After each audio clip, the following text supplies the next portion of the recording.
I'm Run, Elliot! dead.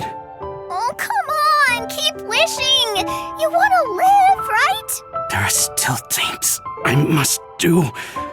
Please, bring me back to life.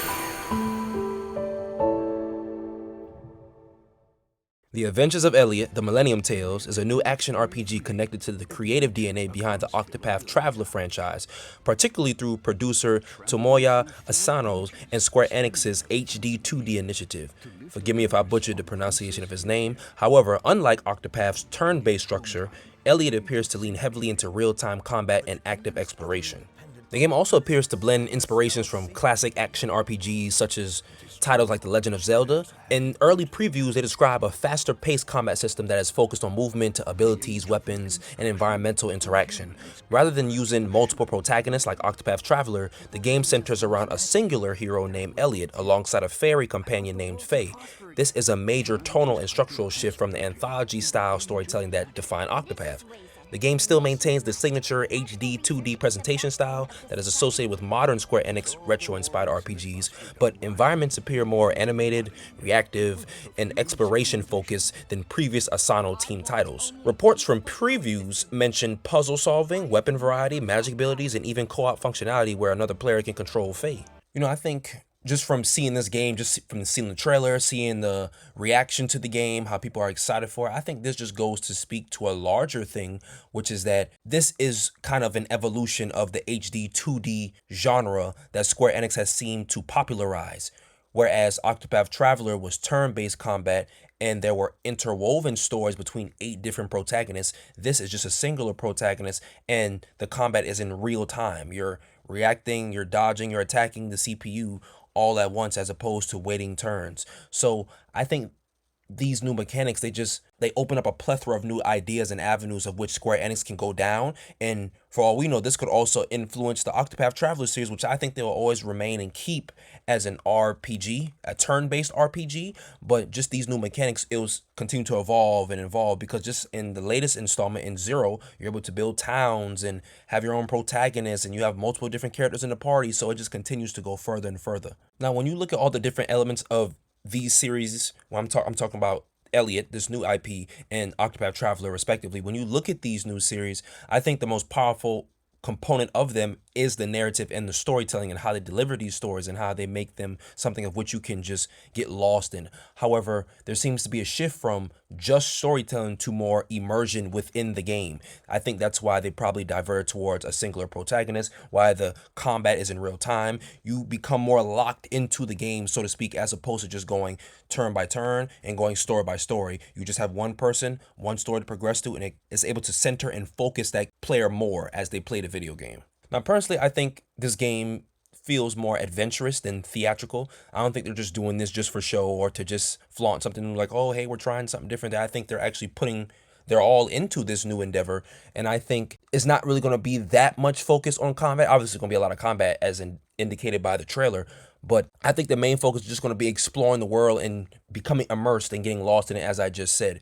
And it seems that Square Enix is just trying to test a new identity. They're trying to test a new direction in which they can go towards and how this can further expand their other intellectual properties and their other titles that they want to come out with. I think some people ask, can HD 2D really support this kind of real-time live combat? And I think it clearly can, based on what we've seen, based on the promises they made, and even just based on the turn-based combat that we had from Octopath Traveler, which is still incredibly fun to play, and the stories are still very well written. I think this will make it even more pronounced, and this may draw in new gamers who don't like turn-based combat and they prefer the more live, real-time fighting.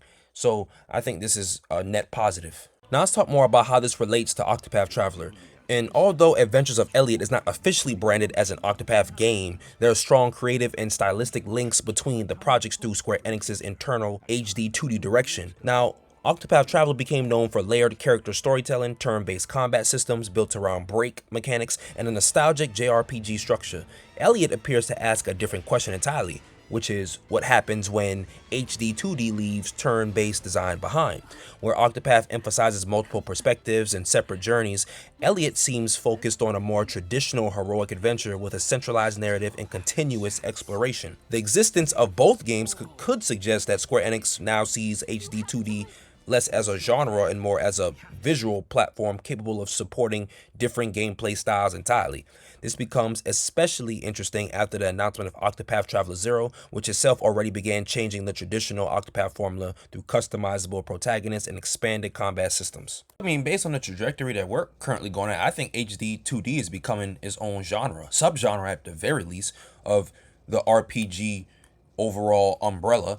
And I think Octopath walked so that Elliot could run. They are actively experimenting with something new, with a new brainchild right now by creating this game. And I think that experimentation, that's what leads to something entirely new, and that can lead to a new direction and a new field of interest of which gamers can populate and reside in. I say this all the time, that I really like studios and developers who do something different and not just do that safe route. They do something they've never tried before, or something that other people could see as weird, or something that they think objectively will be an L or something as a disadvantage, when really that's just a subjective opinion.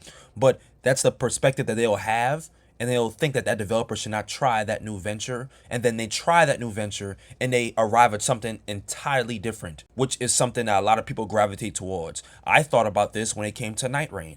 I don't like Night Rain. I don't like multiplayer type games. I hate those type of games. However, they tried something different, and it had its own niche community within the already niche Souls from Soft community who love that game, and they put millions of hours in it. The game has a lot of commercial acclaim and success.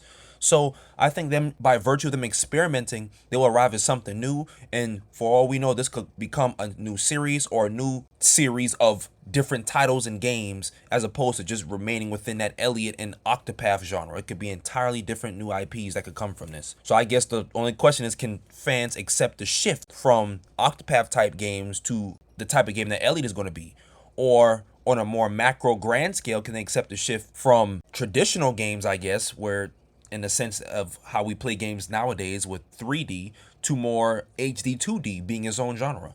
Now, up until recently, HD 2D games were mostly associated with slower paced, turn-based RPG experiences, again like Octopath Traveler. But Adventures of Elliot may represent one of the clearest attempts yet to push HD 2D into a more physically interactive format involving real-time combat, movement-heavy gameplay, and environmental traversal. The success or failure of Elliot could influence whether Square Enix continues evolving HD 2D beyond nostalgia-driven RPGs into broader games like action RPGs, adventure games, or even larger-scale titles. The game's visual style already appears more cinematic in motion, with dynamic environments and more active camera usage than earlier HD 2D titles.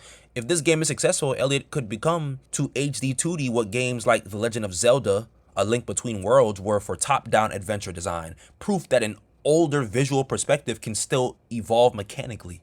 So when it comes to what we can expect from the final finished product, which releases in like a month, based on the previews, players can likely expect a strong emphasis on exploration, dungeon design, environmental puzzles, combat experimentation. The fairy companion system may allow puzzle solving mechanics or cooperative gameplay interactions that evolve over time. The combat system appears to emphasize flexibility through multiple weapons and magical abilities rather than strict class specialization, because the game is connected to creators known for strong music and atmosphere, which is one of my favorite parts about Octopath Traveler. Many expect the soundtrack and world building to become major highlights. I know I do. Early impressions suggest the game aims for a more journey-focused tone compared to the emotionally segmented storytelling of Octopath Traveler. I think this game is could be reflective of a classic adventure type of game. I think it become a cult favorite. Maybe not as big as Silksong, but this could become something that amasses quite a following, and people who are very loyal to it and are going to continue to want developers, and they're going to push them to create these type of games. So I guess the verdict could be that this could be a sleeper hit. I know that I'm going to be picking it up. I don't think it's going to be that much of a sleeper. I think it's going to be more of a pronounced hit because of who makes it, because of their history of the games that they have made. And I think that it's going to feel more lighter emotionally. When it came to the Octopath Traveler games, some of the stories in there were dark. I remember Octopath Traveler 2, Casty's story is very dark. Oswald's story is messed up. I love Throne's story. It's a story about her attaining freedom and working and doing something that she's been coerced to do or been groomed to do more so. So I think it'll be more light emotionally. There are going to be serious parts of the story, I'm sure, but I think it'll be more light overall. And I think that it's really just going to gravitate towards more adventure over complexity. That doesn't mean the game isn't going to have depth. It's just going to be more based on mechanics as opposed to multiple different elements of the game, such as one protagonist versus 8 in Octopath Traveler. And it's going to more so focus on just that.